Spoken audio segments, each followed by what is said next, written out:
Hello बच्चों, और question is here classification system serve four important roles which of the following is not one of these role. Okay, एक एक करके बात करते हैं। क्लासिफिकेशन सिस्टम यानी कि हम टैक्सोनॉमी की बात कर रहे हैं, ठीक है।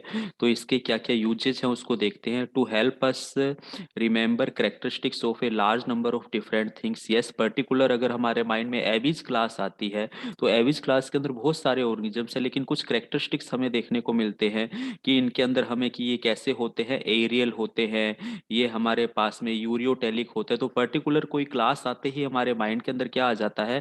जैसे फॉर एग्जांपल हमारे पास में मेमेलिया क्लास है, तो हम इसके अंदर देखेंगे कि हमें इसके अंदर क्या देखने को मिलता है, मेमोरी ग्लैंड देखने को मिलती है, और हमें स्किन पर हेयर प्रेजेंट देखने को मिलता है। तो कुछ करेक्टरिस्टिक्स माइंड में आते हैं, तो बिल्कुल सही कंसेप्ट है ये।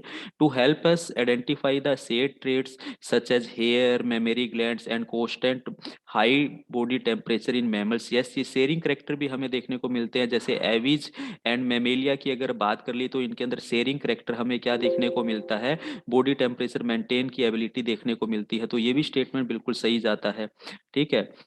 Next, to reveal the harmony of nature. नहीं, हार्मोनी ऑफ नेचर हमें नहीं देखने को मिलता। क्लासिफिकेशन कभी भी ये एक्सप्लेन नहीं करता है कि एनवायरनमेंट को कैसे ऑर्गेनिजम्स अफेक्ट करते हैं।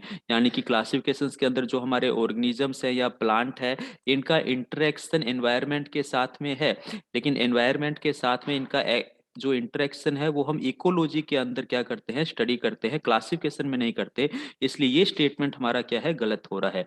इसीलिए कारण से ये हमारा राइट स्टेटमेंट बनता है, आंसर है।